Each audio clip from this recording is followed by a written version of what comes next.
Welcome to Brownish Parenting. This is a space where we explore the messy and meaningful realities of South Asian American children. Today's episode is going to dive into something that's very personal and extremely important. We're going to look at how South Asian families can support their LGBTQIA plus children. Now, if you grew up in a South Asian American household, you know that it can be very challenging to talk about gender identity, sexual orientation, and mental health. They have long lived in the shadows, but that silence can be deeply harmful for our children, especially for kids who want to be seen and accepted for who they truly are. Today, we're talking about what it looks like to love our children with open hearts, even when it feels uncomfortable or unfamiliar. And we're going to explore what real allyship looks like at home, at school, in healthcare, and in that broader South Asian American community. I want to start by talking about some of the challenges that South Asian American parents face. Now, one of the challenges is cultural stigma and just silence, like we talked about.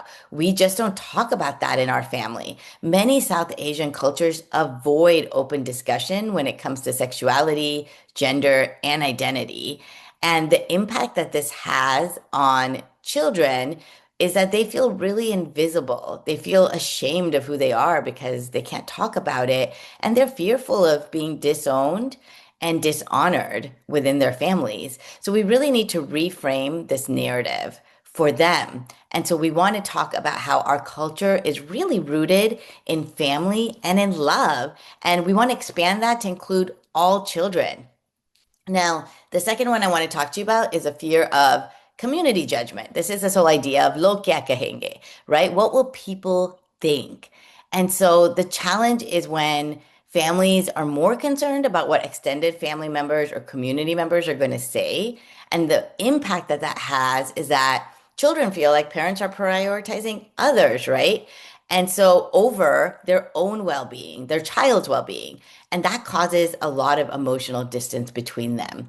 And so you want to ask, what matters more? Is it other people's opinions or my child's emotional safety and happiness?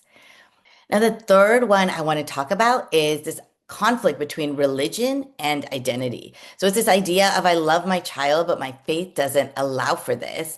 And the challenge is that sometimes religious teachings can be interpreted in a very sort of fixed or strict way, and that could involve rejecting children that are LGBTQIA plus. And so the impact is that parents sometimes have this internal struggle if that's what they've thought about their faith. So how do they reconcile their faith with their child's truth and their child's identity? And so parents really need to seek religious leaders that are affirming, that are accepting of all the different types of identities that are out there.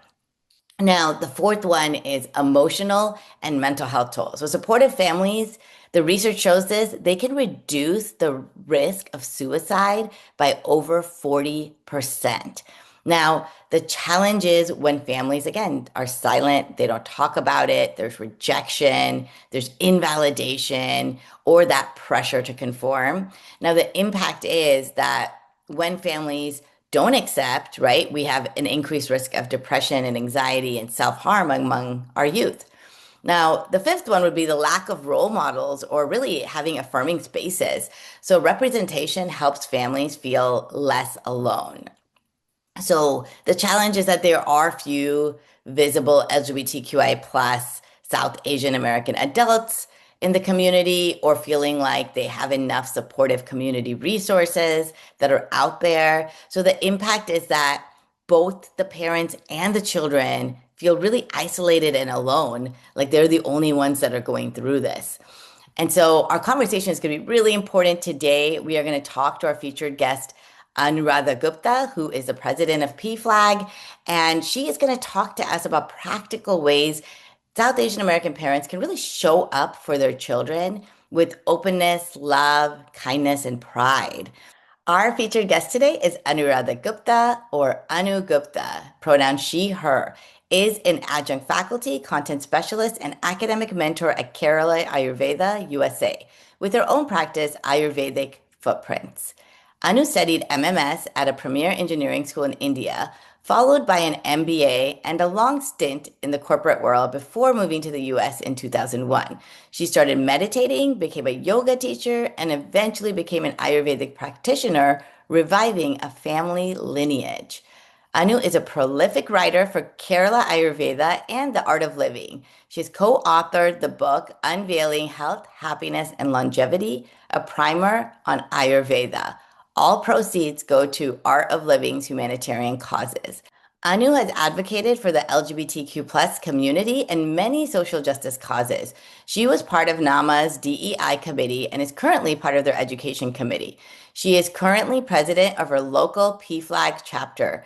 Her 80 research at Kerala Ayurveda was establishing culturally competent best practices for LGBTQ plus healthcare in Ayurveda, which was selected to be presented at GLMA Health Professionals Advancing LGBTQ plus Equity and NAMA's annual conferences in 2024. Okay, Anu, I'm so excited to have you here with us today. And you are the president of PFLAG. And I just wanted to start with that for you to explain what that is to the parenting community if they've never heard of it, and just your journey, how you got involved with it. Okay, so Mhm. yeah, PFLAG has about 400 chapters. So I'm the chapter president Yeah, of PFLAG Danville San Ramon Valley chapter. So yeah. I just wanted to make that distinction that, I was on the board of our local chapter for Mhm. 3 years. And then, I was elected to be president for the next term. And I'm really glad to do this advocacy as a Yeah. volunteer. Hmm. So, I've been advocating for the LGBTQ community now for about 15 years in my Wow. work and Yeah. personal life, and any organization that I can join. Yeah. PFLAG itself is the nation's largest and Hmm. oldest LGBTQ affirming organization that is working to create a just and inclusive world for the LGBTQ community and to support families and loved Yeah. ones. So it's Yeah. really a beautiful place to be. Uh-huh. And, we have many members who reach out for support, and our volunteers, we work to educate, to Hmm. advocate for, and to support the Okay. community. Yeah. And has this always been of personal interest to you, like when you first joined the board? So, growing up in India, Yeah. I didn't know much about the LGBTQ community. I Hmm. always was very grounded in science, social justice, and Yeah. equity and equality. And I wondered why we didn't see too many LGBTQ people around. Yeah. That's because identities were criminalized. Yeah. And then, one of my friends came out in my MBA school, Oh, wow. and then he could not tell his dad, and Yeah. his dad passed away, so he never always had that incompletion. And Hmm. he did get married, his mom knows, and he's had a very happy life. Yeah. And just seeing him made us all wonder. It sensitized us. So my kid came out to me when she was little, and Yeah. then I just obviously every parent loves and supports their kid, so Yeah. it was a no-brainer for me. Yeah. She told me then, that she wanted to advocate for LGBTQ rights. And I was Hmm. like, why do you need to? Don't you have the same rights? Yeah. And then I found out that, Yes. That there's just so much, right? That yeah, needs to be done in this field. exactly, Yes. exactly. The Yes. reality is so different. Yes. And you think about So, it in India, and we have the Hijra community, and yes. we've had this, in our past, but I think somehow, I don't know if it was because of colonialism or what, we have now stopped talking about it and then criminalized, like you said. Yeah. And even in the US, right? Like there was a point where things were seen as a mental health disorder, and then, and then everything became normalized. And so I think, like, I just want to address that stigma and why is it so hard, right, for our South Asian community to kind of, talk about these topics, really? Like there's so much silence around it. Sure, sure. I I think that's such a valid point because we Hmm. went through centuries of colonization. Yeah. So they started by, I did this research that 5,000 years back, LGBTQ identities were honored, recognized, Yeah. included. Yeah. And yeah, and then, with colonization, basically they criminalized Hmm. first gender identity and then Hmm. sexual orientation. And then when we've lived in that kind of a transphobic, homophobic world, I mean, our temples depict every Yeah. possible sexual orientation and gender identity. But, Yeah. and then I think as a culture, Uh-huh. we don't talk about love too much. We don't talk about That's true. sex. We don't talk Yeah. about, you know, gender identity too much. We're not very demonstrative with our And kids not only do we either. not talk about it, but there's like a lot of shame around it. Like There's it's, a shame around so much. yeah. Yes. Yeah. Yeah, yeah. No, totally. I just agree with you. There's a shame around it. There's Uh-huh. guilt about things. We're not very open. And, I may be stereotyping, but there have Hmm. been studies that have been done. So Yeah. the Trevor Project actually did a study on Hmm. AANHPI youth. And Hmm. of course, for every identity, if it's, basically if it's Filipino, Yeah. or if it is, Chinese, or if it is Indian Uh-huh. versus Afghan identities, the responses are different Yeah. and they're not captured differently. But we do know overall, there is stigma. We do know that overall, Yeah. there are some protective factors also, Uh-huh. and then there are some culturally negative factors. So in the negative factors, as immigrants, we are already insecure. There's that Yeah. intersectionality of being marginalized as Asians and Yes. then being marginalized as LGBTQ people, Yeah. right? And then, we don't talk about too many Yeah. things. But the protective factor is that the Trevor Project found that, if kids, if they identify with their culture, Hmm. if their families are supportive, Yes. if, Yeah. their Uh-huh. friends are supportive, it can help reduce the incidence of suicide, suicidal ideation, mental health issues. In just 45 seconds, an LGBTQ youth attempts suicide. Wow. So, in 1 hour, about 80 kids would attempt suicide. That's four This is, times their cis peers, their heterosexual peers. And yeah. that's really, really tough, Yeah. And So, not talked about, right? At all, really. And no, so no. when you think about, yeah, the silence around this and the staggering statistics that you just mentioned, and the one protective factor that we know based on research is family acceptance, as a protective factor. That is something that, yeah, I wanted to actually address next is because there's also this belief that there's not that many people that are, that are there in our community, but there are. And there's so many because I have a lot of family and friends that are recently, coming out. You talked about this marginalization. So first, again, we're South Asians, we're a minority group. Then, Right. LGBTQ are marginalized and vulnerable. Within that, when we think about non-binary youth, transgender. There's other stats, right, that Yes. are even higher when we look Hmm. at just the acronym there. Yes. So how, yeah, like what advice would you give to parents whose children, like they want to come out, they're going to come out, they know there's something there. There's a lot of silence. The parents also feel like, there may be a point where the child comes out, or is there a way to make it easier for them? Is there something the parent can say now that will help kind of ease that transition to the child being like, I do have something to talk to you about? I love that because, Yeah. just even creating that openness in the Yeah. house, Hmm. that can be a factor which helps kids come out. That can be a factor that helps with their mental health. Yeah. Like you said, there are as many LGBTQ people in the South Asian diaspora as there are in, other Yeah. communities. And, research has shown that. And, more and more younger people are out because they feel safer, or they're out to their peers. And so in our families, if we can be more open in our expression, in the things we talk about, in even the shows we see, like Hmm. we saw, my sister made us see a movie which is this really funny movie, Uh-huh. about this gay couple. Yeah. And it's a hilarious movie. I'm trying to Hmm. remember, The Birdcage. And Oh, we loved it, and my kids were yeah. little, And then one of the art of living Hmm. teachers who visited us is a gay guy who's Hmm. married to his partner now. And so, just seeing all Uh, this openness, these yeah. open conversations, Uh-huh. we would talk about people. I would talk about my friend, so who back in Yeah. India. So I think it helps them having books, having access to, Yes, I've seen right? great children's books Yeah, illustrated yeah. about my wedding that's happening between two girls, two boys. Yes, it's been amazing to see that.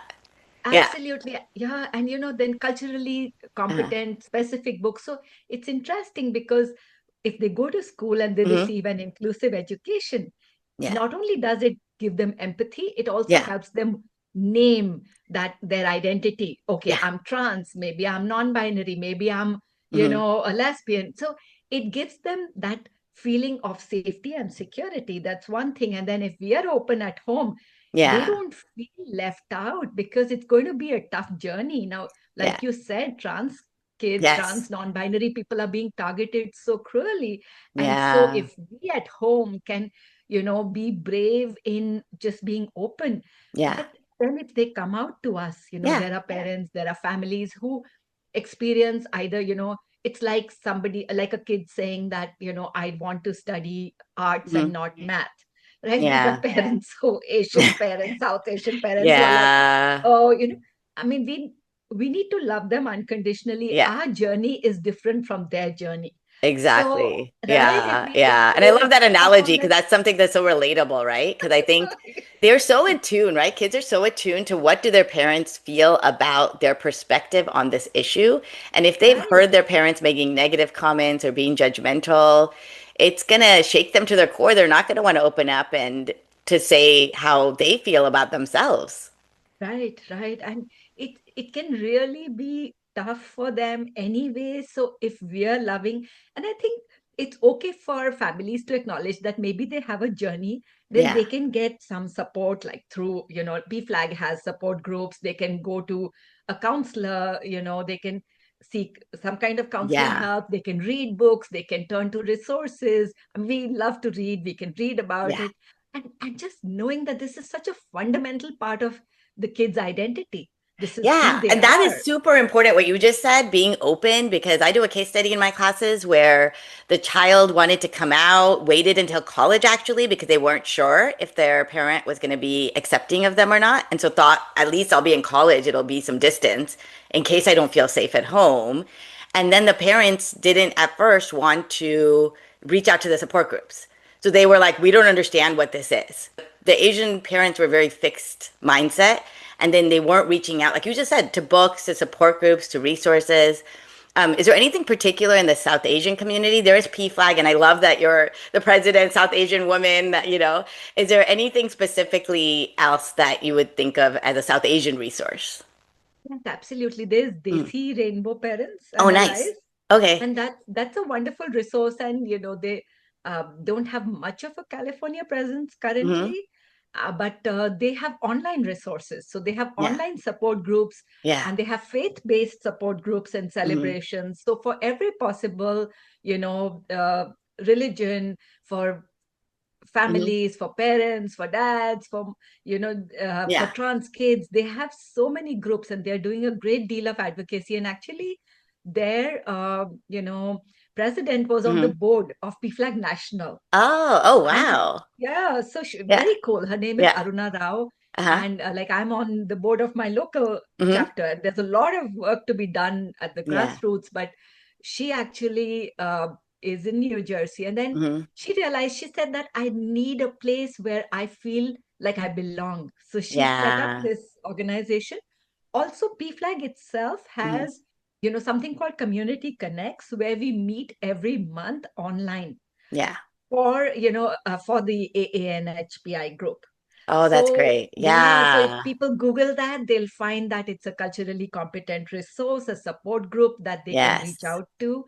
So that really helps. And Yeah. yeah, so these are the two main resources. Then for immigrants, there are other resources too. Hmm.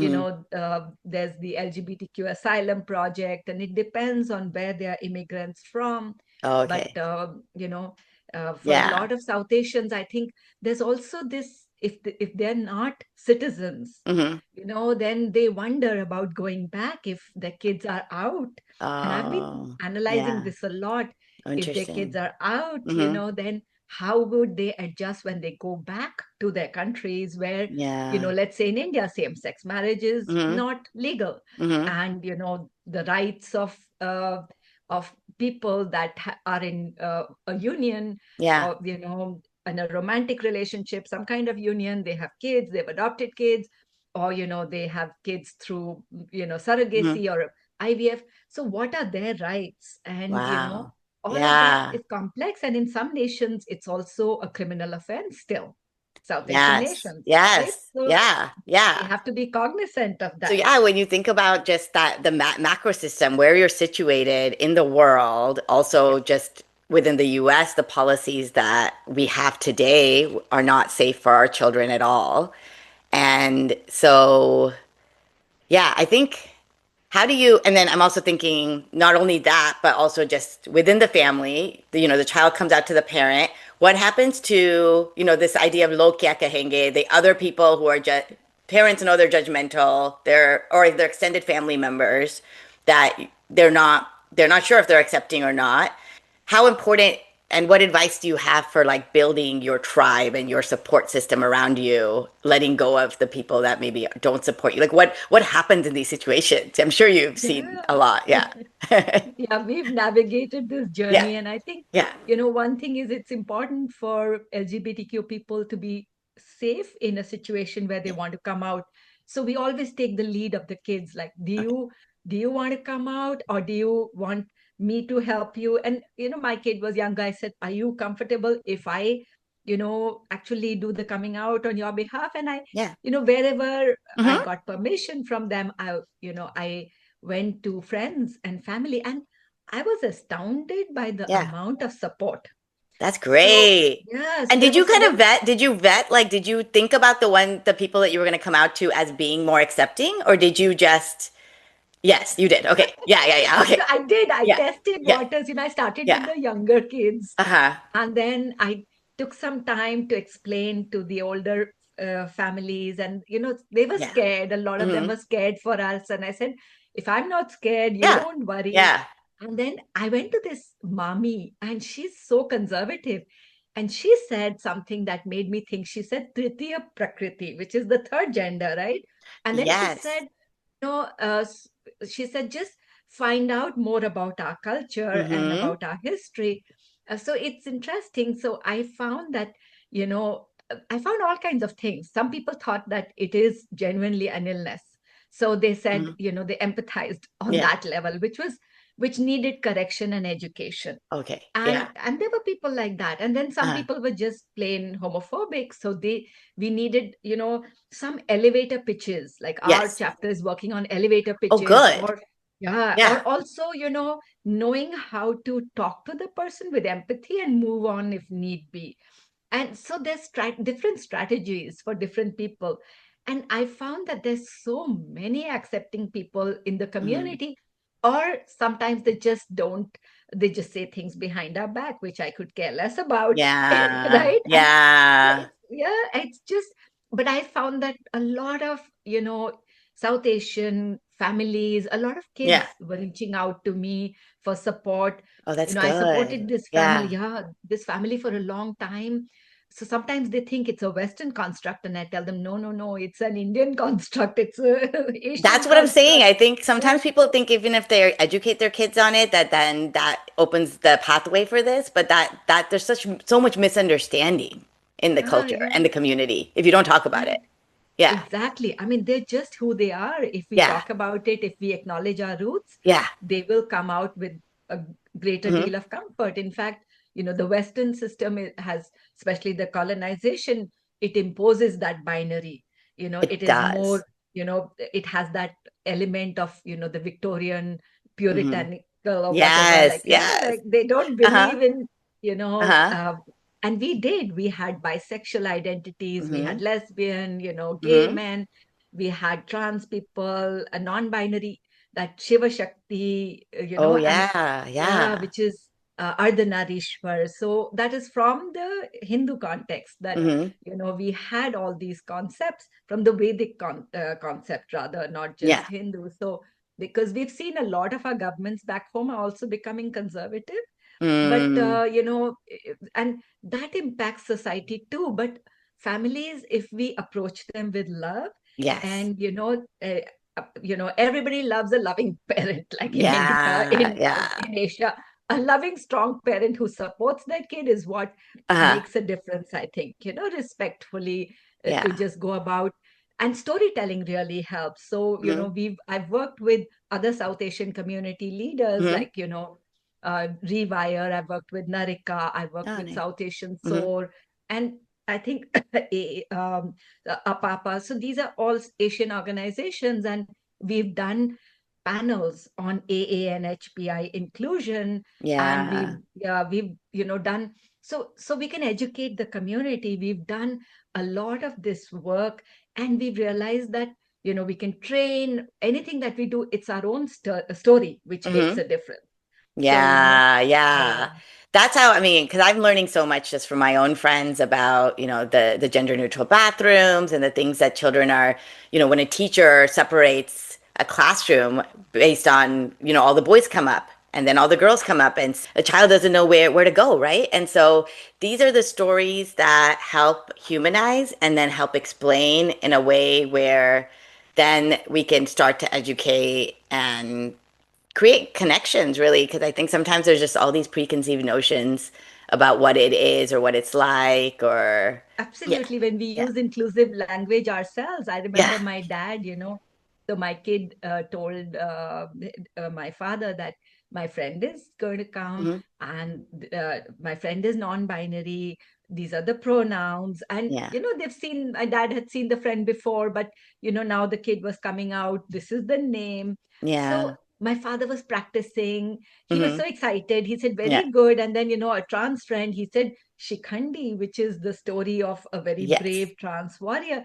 So, they can relate because, and I think just being loving, just Hmm. understanding, like, a mirroring language, so Hmm. if you tell somebody your kid, and then if they say my daughter, then, uh yeah, this is how you follow along. So yeah. those are little things. And That's true. Yeah. right, Even right. the And so the I was gonna ask you the elevator pitches that you talked about, is that on your web, is it up yet or it's not up yet? no, Okay. we're just sharing it with our, Uh, our education people and support people.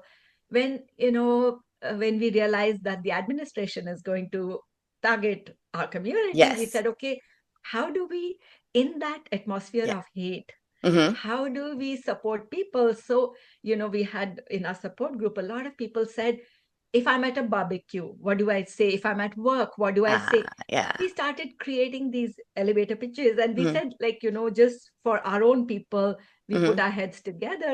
And I think it's useful for, because everybody's context is different. Like in Yeah. the South Asian context, what do I say? So, everybody can evolve their own. But I think that basic level of education, which is something we do, like our chapter is known for Uh-huh. education. We Yeah. do education panel, modules in with the school counselors. We do them Yeah. with the community, how to be better Uh-huh. LGBTQ allies, or what is Gender 101 beyond. A lot of people know about sexual orientation, and, they'll say love is love. But Hmm. beyond that, what is Yeah. a trans identity? What is a gender diverse identity? And Yeah. how is, the current administration, when they are targeting people, Hmm. when they are people, that are being transphobic, it harms everybody. I mean, there are Yeah. women who go into a bathroom, and then, Hmm. recently a woman was asked to prove that she's a woman. So, Oh my that goodness. those kind of Yeah, it's so invasive sad. questions. Yeah. Yeah. Yeah. Yeah. Wow. Yes. As you were talking about just educating parents, one thing I was thinking about was also how some parents have a harder time because of religion and Yeah. feeling like their religion doesn't accept this. Even though there isn't anything in the scriptures or anything like we just talked about. Is there a way to come across, how do you have that discussion? How do you open up the dialogue there? Sure, sure. So, again, it depends on which Yeah. religion. Yeah. And right, so there are some religions which are, outright, let's say, we worked with the Danville Congregational Church, and they showed this movie 1946, which said that homosexuality was not mentioned in the Bible Hmm. before 1946. It was a Hmm. misinterpretation. That's, So yeah. you Yeah. right, so Hmm. they showed that, and they're an inclusive church, so they are doing that Oh, that's wonderful nice. work, right? Yeah. And That's great. so yeah, and then I found that there were some gurus like who were talking about, Hmm. like Baba Ramdev and Sadhguru, Hmm. who were talking about, they were being negative about LGBTQ people, and Mm. especially Baba Ramdev with Hmm. Ayurveda. So I did a lot of research, and I found that really this is not our context. In Yeah. our scriptures, in our Ayurvedic texts, which are Hmm. Vedic texts, which are Yeah. essentially, right, medical texts, Uh-huh. in so many of the Vedic Hmm. references, our epics, we have talked about 50 plus LGBTQ identities. Wow. And yeah, so I basically in yeah, had no idea. Wow. yeah, whether it's intersex or non-binary or Yeah. lesbian or gay, and it's really wonderful when I put that resource together. That Hmm. was my dissertation for the Ayurvedic doctor program. Oh. So I Uh-huh. was also astounded, and I found that there were some instances of conversion therapy, Yeah. and they've been in modern medicine and it's not banned, and then there were Hmm. some instances in Ayurveda in India. So I said, okay, maybe a couple that I heard of here. So I said, let me work on this. Yeah. Uh, and but coming to the topic of religion, I think, say in Hinduism, we can quote this, in Christianity, we can quote this, but, in Sufism, the Hmm. Bulleh Shah he had a lot of homoerotic poetry. Oh. But the thing is, beyond that, I think appealing Hmm. to the fact that, this is your child, Yeah. and God wouldn't want you to Yeah. reject your child. Mm-mm. God would want you to be loving with your child. So I worked with a family, and they have a trans kid. And, mom, they turned the kid out. And, Yeah. but mom reached out to me for Hmm. support. And, the kid eventually, mom fell sick, and this was unconnected, but the kid Yeah. came back to take care of the mother. And then she Yeah. turned around, and, basically, who's going Yeah. to be with you for the long haul? Well, yeah, And like, yeah, yeah. so she Yeah. supported the kid's journey. Hmm. Yes. So yeah, That's great. And our culture is like rooted in that, right? Like family and yeah, harmony and belonging. And so when yeah, we think about that, and I wanted to talk also about your Ayurveda, practice and how you've integrated that.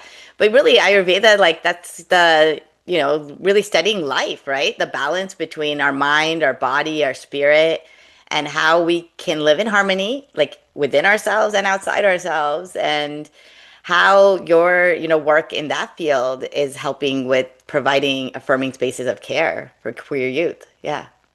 yeah, sure. So, I've always worked towards health equity, Yeah. and that's for all marginalized communities. So, I was on the National Ayurvedic Medical Association's DEI committee. Okay. And yeah, so that, then I developed a module for Hmm. where I teach, I'm an adjunct faculty at Kerala Ayurveda, and they were very supportive. I said, look, I'm going to do a DEI class Yeah. in clinical casework. And they said, you must.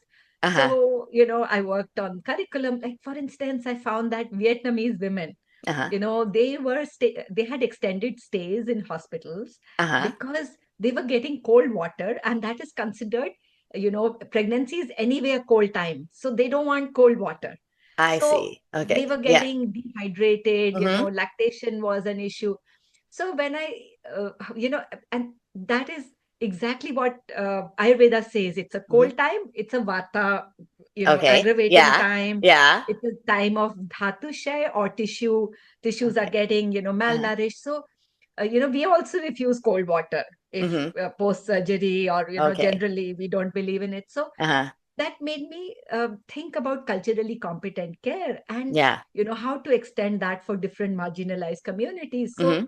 at Kerala Ayurveda also we did a lot of work on communities that are not typically they don't uh, access Ayurveda, if Hispanic communities or Mm-hmm. other Asian communities. And then talk to students from Yeah. underrepresented groups, sorry. And, Yeah. during the BLM movement, we talked to this Black doctor, and she was incredible. She was also Hmm. studying Ayurveda. So she actually, gave us a lot of tips on how to work on culturally competent care.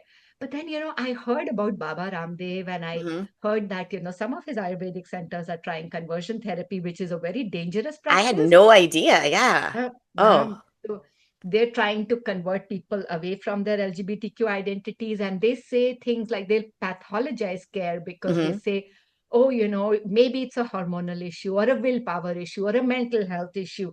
And, we'll give you some, you have to, maybe it's, the friends and family that you are, the friends you're with. So Wow. This is so I said, aggressive. Yeah. very aggressive, right? And then, I mean, I've not been able to make inroads Mhm. in India with the Ministry of Ayush, but I said, okay, here what's happening. And I heard of a couple of cases, and I said, okay, this is going to be my dissertation. And Mhm. my institute was very supportive, my guide. Yeah. And, so it was, so I did primary and secondary research. Hmm. So I did a huge project. I said, okay, first I need to know what is the literature. Yeah. And that was a revelation because, I mean, we were always affirming. Yeah. And then I worked with, the Vedyas and the Uh-huh. Ayurvedic doctors to come up with, best practices for, Yes. culturally competent care for the LGBTQ communities. Yeah. And what does that look like? So can you give us a couple of your favorite sort of best practices? Sure, sure. Yeah. Yeah, absolutely. See, one of them is, uh, you know, just the structural, you Uh-huh. know, changes. So to end stigmatization, and Yes. that involves education. Hmm. So 82% of the Vedyas in India, because Uh-huh. I did the project both in India and the US, that's Yeah. how we'll create change. Uh-huh. 82% of the Vedyas in India and in US Hmm. said they needed more education. So Yeah. that is a best practice where we That's a best practice. introduce, Yeah. modules educating people about LGBTQ identities and their needs, Yeah. their healthcare needs. So that's Hmm. one. And then I think the other is, integrative care. Hmm. Because, let's say if somebody is receiving hormone therapy, or, they're going through a surgery, and Hmm. a lot of Vedya said that, look, then we do want to just provide integrative care, because Hmm. that, if people say, oh, you can use this herb or this formulation, that can also be exploited Yeah. for Hmm. conversion therapy. So Oh, there we just wow. support, right? So Yes. that is another thing. And the third thing is, I feel referring out people is very important, because Hmm. not everybody has the competence. Hmm. So let's say, first of all, if you have a conscious bias, right? A lot of Yeah. people, I try to educate my students about unconscious biases, but if you have a conscious bias, please refer them out. If you're not competent, refer them out. And I found in that a lot of people are referring, LGBTQ people out that are out to them as, Hmm. as patients or as clients. They're referring them out to either, mainstream medical providers, to psychiatrists, to, endocrinologists, or to Oh. other senior Vadyas. So that's Hmm. wonderful. They're Yeah. already doing that. Yeah. So I think, there's so many changes that we need, but I think it's interesting when I asked the Vadyas what do they think are the best practices, Yeah. they said we want our intake to be affirming. So Okay. we Yeah. want to affirm names, pronouns. We want, Uh-huh. you know, to honor identities. And for that, we need Yeah. training. We want DI training. We want our staff to be Uh-huh. trained, everything. So from their perspective, that was a big thing, the Yeah. education and then DI training, And Yeah. then from our perspective, from my perspective, integrative care is very important. Oh, yeah. That's great. Yeah. And then did you do any work with the doshas? Like you talked about the vata, Yes, kapha, yes, pitta. Is that yes. something that also was part of what you looked at? Yes. So, actually, we went into great depth and we said, Uh-huh. okay, what are the vyadhis or illnesses which are more common in the community? And Hmm. what we felt was that any LGBTQ person can have any ailment. So Yeah. it's just that marginalization Hmm. makes mental health issues worse and makes certain physical health issues worse. So we went through a list of issues and we found Hmm. that, for instance, GI issues, so Okay. gastrin, Yeah. issues, and we found that musculoskeletal issues were, higher. So Glemma is an organization that I belong to. Uh-huh. It's the, Association of LGBTQ affirming physicians in the US, Oh, right? oh, So yeah. physicians and healthcare providers, whether they are Uh-huh. nurses or, Yeah. whether they are Uh-huh. psychologists or whether they are naturopaths or Ayurvedic physicians. So I belong to that. And they were actually was set up around the AIDS crisis to support their own. Oh, A lot yeah. of them are allies or LGBTQ people themselves. So they have, by identity, a list of ailments. So we ranked what, That's interesting. I never right, thought, as you're talking about just being at right. risk and the stress of that related to the gut issues. Right, Yeah. right. And Yeah. we were not sure whether it could be related to the gut issues because more people seek Ayurveda anyway because of gut issues, or whether Yeah. mental health aggravates Uh-huh. gut issues. But mental health, musculoskeletal issues, and GI Mhm. issues were the highest. So Okay. that's, and so the doshas, because it's part of your, the doshas can go out. So there's part of your constitution or your imbalances. So Yes. anybody can have any dosha. Uh-huh. It's as far as imbalances go, it's then we go into just the actual, what we call illness, because we are not licensed healthcare practice here. So we Yeah. call them imbalances. So we Got just it. go into Yeah. the imbalances. And Yeah. then from the imbalances, we see what are the channels, what are the tissues, what are the doshas. So Hmm. there is no, I mean, in mental health, generally Vata does get more aggravated, but Okay. there's no direct correlation we can establish. It's just so Yeah. individualized. Uh-huh. And yes, mental health is an issue, GI issues, and musculoskeletal. Those are the three issues that, where they are found. They also talked about violence, and they Yeah. talked about higher incidences of cancer. They talked about healthcare access for the trans community. And then for the Hmm. intersex community, they have non-consensual surgeries just to, for families to adapt with the binary. So that's really, really tough. So Yeah. it was an interesting study. Yeah. Yeah, no, that sounds super interesting. And I wanted to move into just looking at allies. How can South Asians who want to be allies? I know we talked about using pronouns. Is there anything else that you feel like not, obviously not being judgmental, having open discussions, anything else you see? Yeah. Sure, sure. Yeah, even one affirming adult can Hmm. reduce the incidence of an LGBTQ youth attempting suicide by Yeah. 40%.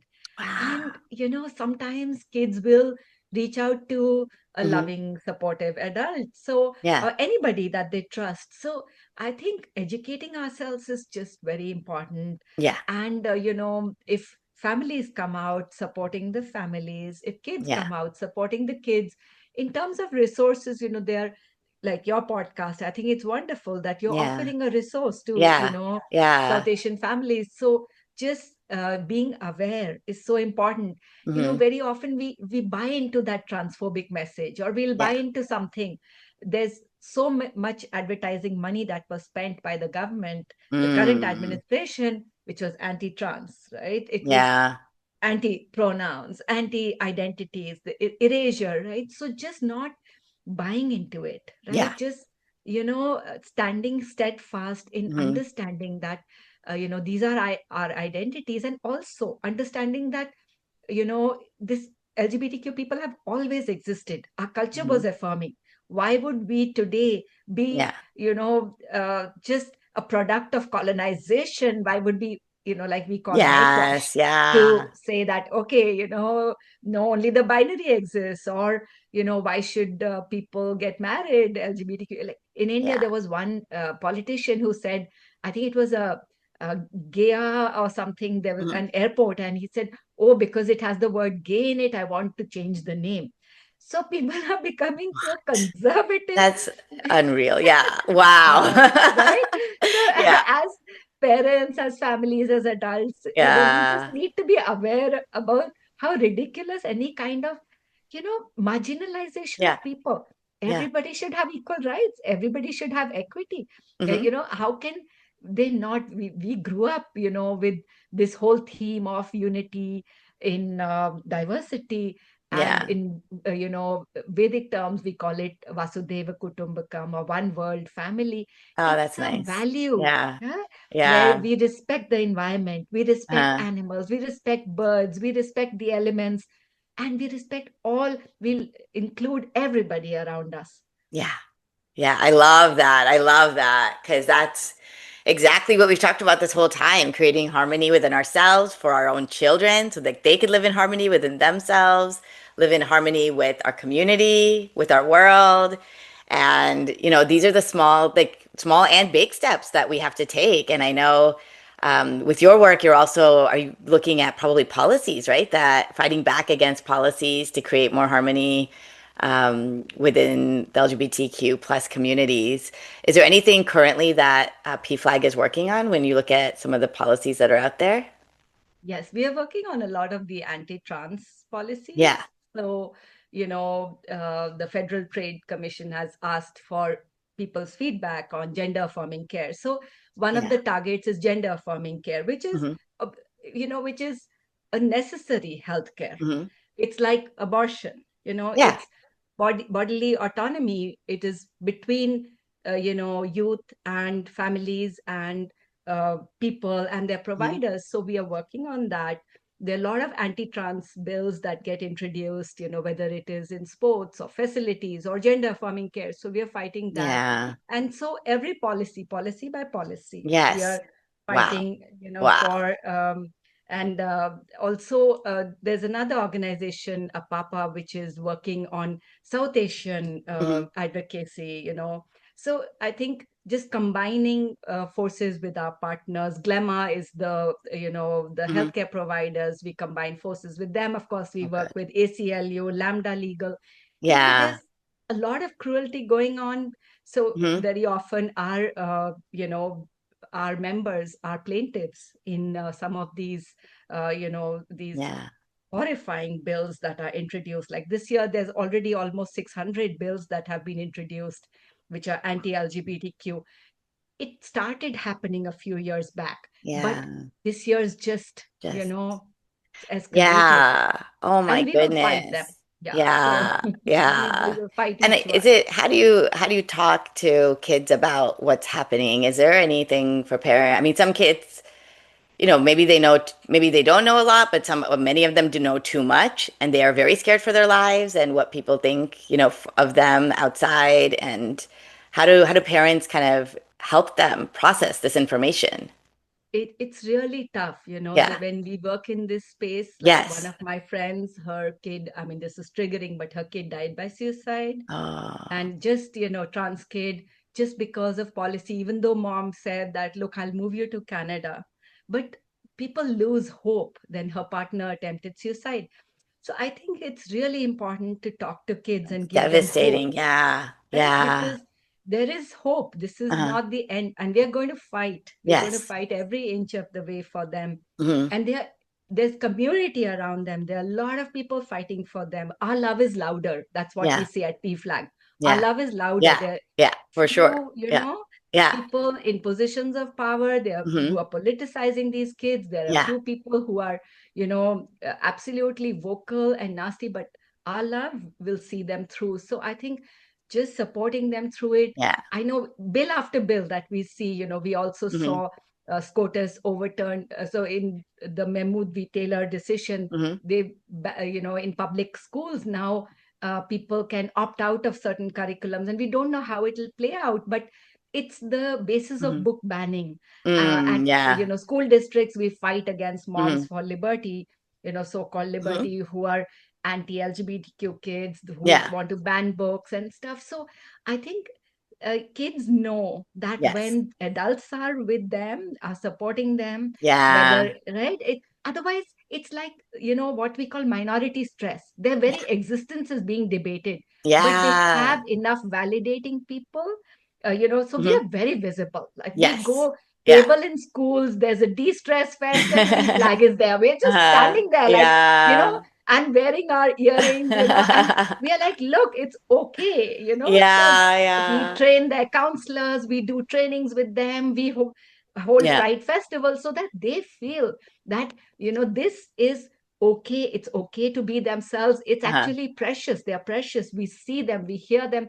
we are there for them. So we are there I love for that. kids. Yeah. And we like when we started talking about this, we talked about how important it was for parents to build their own community and go to these support networks and really celebrate and come together as a community. And so when parents, because I know one of the things I've also read is when this happens to families, it can be very isolating in the beginning when you don't have other families that can support you in this way. So, not losing hope, remembering all the fights that have happened in the past and have moved towards, right, progress, like to where we are today. And so it's going to keep going on. Like the fight is going to keep continuing.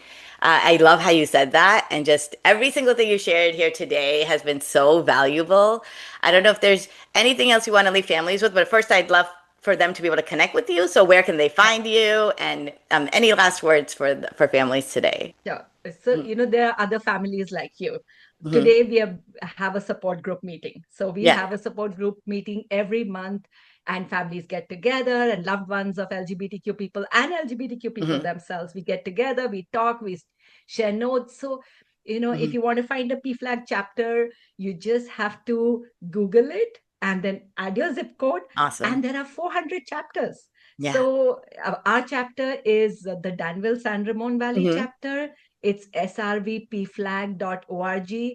I think you are in San Jose. They have a wonderful chapter. Okay, So yeah. And I'm actually yeah. in Dublin, so I live in Dublin actually. So you're my local Oh, chapter. oh, And okay. yeah, So and so I great. also just as allies, are there groups for us to come help or if there's Yeah. anything Brownish Parenting community can do to support and for me to be able to reach out to allies, like let me know because I would love to. Yeah. Oh, that would be wonderful Yeah. because, allies come to our groups. So Okay. one of our board members, she's an ally. She's just there because she's an ally. Yeah. So we have allies who join us because they want to help and support Yeah. marginalized communities. So Okay. we would love your support. The fact that you Yeah. have this podcast, Uh-huh. the fact that you're talking about these issues, Hmm. and you welcomed us. We love that. And for parents, just know that you're not alone. That's all I would say. Yeah. Support your kids, love them, they need you, and Yes. we are there for you. So that, Yeah. and Yeah. I'm so happy to be here and so grateful. Thank you. I know, no. Thank you so much for sharing your story, your wisdom, the Ayurvedic practices. We have learned so much about history of India and queer youth. So thank you for everything that you're doing on a day-to-day basis. And we're here to support you. And in a world that often tells queer kids that they're less than, you can be that voice that tells them that they are more than enough and you can save lives. And so, please, please, please join this movement, become an ally, and really, shut down conversation when it's something that's negative or, creating more stigma out there than it's needed. So these are all the ways that we can support. Thank you so much.